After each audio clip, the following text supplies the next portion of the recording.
અમદાવાદી ગરબામાં ચોથા નોરતે લોકોએ ગરબાની મજા માણી હતી। સતત ચોથા દિવસે લોકો પરિવાર અને મિત્રો સાથે ગરબાના તાલે ઘૂમ્યા હતા। અમદાવાદી ગરબામાં લોકો ખૂબ જ હર્ષોલ્લાસ અને ઉમળકાભેર ગરબે ઘૂમ્યા હતા। ઘણા ખેલૈયાઓ તો ચશ્મા પહેરીને તો ઘણા મોટી પાઘડીઓ પહેરીને ગરબે ઘૂમ્યા હતા। આ સાથે જ માતાજીની સાંસ્કૃતિક ગરબીઓ માથે લઈને ગરબે ઘૂમ્યા હતા। તો અમદાવાદી ગરબામાં મોજે મોજ જોવા મળી રહી છે। તો ચોથા નોરતે લોકોએ ગરબાની મજા માણી હતી। ત્યારે લોકો પરિવાર અને મિત્રો સાથે ગરબાના તાલે મન મૂકીને ઝૂમ્યા હતા। તો ખેલૈયાઓ ચશ્મા પહેરીને તેમજ પાઘડી પહેરીને ગરબાના તાલે ઘૂમ્યા હતા। આ સાથે જ માતાજીની સાંસ્કૃતિક ગરબીઓ માથે લઈને પણ ખેલૈયાઓ ગરબે ઘૂમ્યા હતા। ત્યારે અમદાવાદી ગરબામાં મોજે મોજ।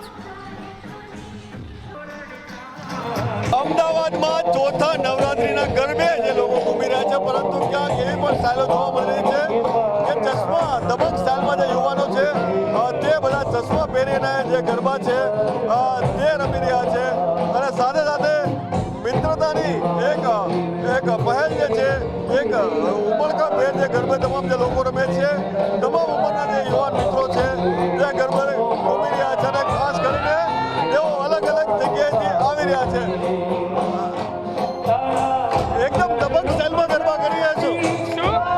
એકદમ દબંગ સ્ટાઇલમાં ગરબા કરી રહ્યા, કેવું લાગે છે? બહુ મજા આવે, બહુ મજા આવે, જોરદાર મજા આવી ગઈ। ગરબા ગાવાનો આવે। અચ્છા, આ સ્ટાઇલ ક્યાંથી લાવ્યો? સ્ટાઇલ કેવી રીતે નક્કી કરી? આ સ્ટાઇલ કેવી રીતે નક્કી કરી? અમે રાસ રમીને આ સ્ટાઇલ નક્કી કર્યું છે। કેટલી મજા આવે? કોની સાથે ગરબા રમે તું? અમે અમારા મિત્રો સાથે ગરબા ગાઈએ છીએ। ખૂબ જ આનંદ થયો છે ગરબા ગાવાનો। રોજ અલગ અલગ ગરબા હોય કે ડ્રેસ? હા, રોજ અલગ અલગ સોંગ પ્રમાણે નક્કી હોય ગરબા। સાથે સાથે કુર્તા પણ એટલા જ મેચિંગ છે દેખાઈ રહ્યા છે। આ કાઠિયાવાડ અને ગરબા કેટલી મજા આવી રહી છે? બહુ મજા આવી છે, બહુ મસ્ત ગરબા છે, મજા આવે છે। અને આ ચશ્માની સ્ટાઇલ કેવી રીતે નક્કી કર્યું છે? ચશ્માની સ્ટાઇલ કઈ નક્કી નહોતી, આવીને જ નક્કી થઈ છે બધી। એટલે કે ઢોલના તાલ જે છે એની સાથે મેચિંગ થઈ જતું છે। હા, બહુ મસ્ત મેચિંગ થાય છે। કેટલા સમય તમે પ્રેક્ટિસ કરો પછી 10 દિવસની રાહ જોતા હશો? અમે બહુ પ્રેક્ટિસ કરી છે, પહેલા પણ પ્રેક્ટિસ કરી હતી અને મજા આવે છે હવે। અચ્છા, અને વધારે કોની સાથે ગરબા રમો તમે? શું કહો છો? ગરબા કોની સાથે વધારે રમો? બધા જ તે આપણે બધા આવડે, મિત્રો જોડે, ફેમિલી વાળા જોડે, સોસાયટીમાં પણ મોટાઓ જોડે, બધા જોડે। એટલે મિત્રોની આખી જે ગ્રુપ છે ત્યાં આવ્યું છે, સાથે સાથે દબંગ સ્ટાઇલની અંદર જે ગરબા છે તે પણ રમી રહ્યા છે। બધાએ ચશ્મા મેચિંગ કર્યા, તમે કેમ બહાર કરી ગયા છો? ચશ્મા લાવતા ભૂલી ગયા। અચ્છા, કેટલી મજા આવે ગરબા રમવા? મજા આવે છે બહુ। કેટલી પ્રેક્ટિસ કરો તમે રોજ? પ્રેક્ટિસ તો ના હોય, એવરી યર કરીએ એટલે આવડી જાય। કેટલા વર્ષથી ગરબા રમો છો? બહુ નાની હતી ત્યારથી, 7 વર્ષથી હતી ત્યારથી। અને આ વખતે તો વહેલી સવાર સુધી ગરબા રમવાની કેટલી મજા આવે? બહુ મજા આવે। આનંદ છે તે ગરબાનો અત્યારે જોવા મળી રહ્યો છે અને સાથે સાથે જ તમામ જે મિત્રો છે તે ખૂબ જ આનંદની સાથે ગરબા છે તે રમી રહ્યા છે। નાનીથી લઈને મોટી ઉંમરના તમામ જે મિત્રો છે તે ગરબા રમતા જોવા મળી રહ્યા છે। ખૂબ જ આનંદ સાથે ગરબા થઈ રહ્યા છે। ખૂબ જ આનંદ આવી રહ્યા છે અત્યારે તો, બહુ મજા આવે છે। લોકો અલગ અલગ સ્ટેટમાંથી પણ જે ગરબા છે તે ઘૂમતા જોવા મળી રહ્યા છે અને સાથે જ તમામ જે લોકો છે તે આ ગરબાની જે મજા છે તે માણી રહ્યા છે। ત્યારે જેમ જેમ દિવસ વધે છે, જેમ જેમ કલાક અને સમય વીતતો જાય છે, તેમ ગરબાનો આનંદ છે તે પણ એટલો જ માણતા લોકો જોવા મળી રહ્યા છે। અમદાવાદના જે ગરબા રસિકો છે, ખેલૈયાઓ છે, તે અલગ અલગ કોસ્ચ્યુમ બનાવતા છે, પરંતુ આ વખતે તમને એવું પણ જોવા મળશે કે ગરબાની અંદર મોટી મોટી પાઘ પહેરીને જે ખેલૈયાઓ છે તે ગરબે ઘૂમતા જોવા મળી રહ્યા છે।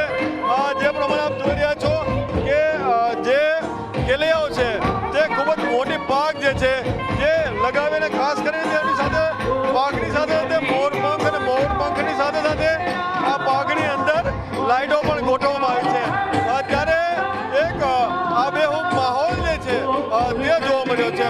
સાથે સાથે આની પાછળ ખર્ચો પણ એટલો થતો હોય, પરંતુ પરંતુ ખેલૈયાઓ છે કોઈ પણ રીતે આ જે પાક છે આવડી મોટી પાક છે. આ એપ્રોક્સ 3 કિલો જેવી છે વેઇટ છે આનો.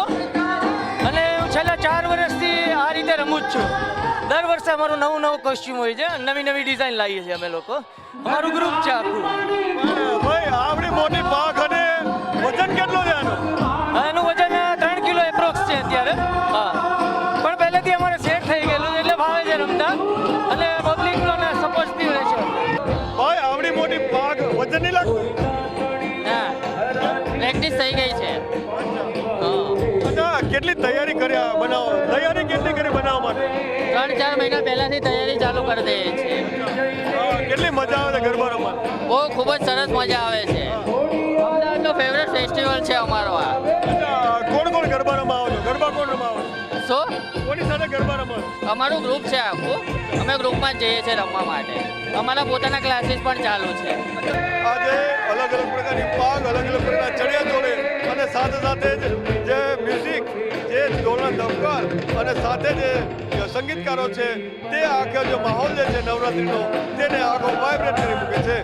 એક ગરબાની પરંપરા માંડવી પણ રહેલી છે અને હવે ધીરે ધીરે જે ગરબા છે તે ઝૂલવાની પરંપરા તરફ વળી રહ્યા છે. ત્યારે જે મહિલાઓ જે છે ખાસ કરીને અલગ પાર્ટી પ્લોટની અંદર જે માંડવી જે કહેવાય છે કે ના જે ગરબા છે તે માથે લઈને ફરી રહ્યા છે. ત્યારે આ તમામ જે લોકો છે આખા પાર્ટી પ્લોટની અંદર જે આપ જોશો તો ઘણા બધા જે લોકો છે તે પાર્ટી પ્લોટની અંદર ગરબાની સાથે માંડવી પણ માથે લઈ અને ગરબા છે તેની મજા છે તે માણી રહ્યા છે. અચ્છા, આ માંડવીનું મહત્વ શું છે?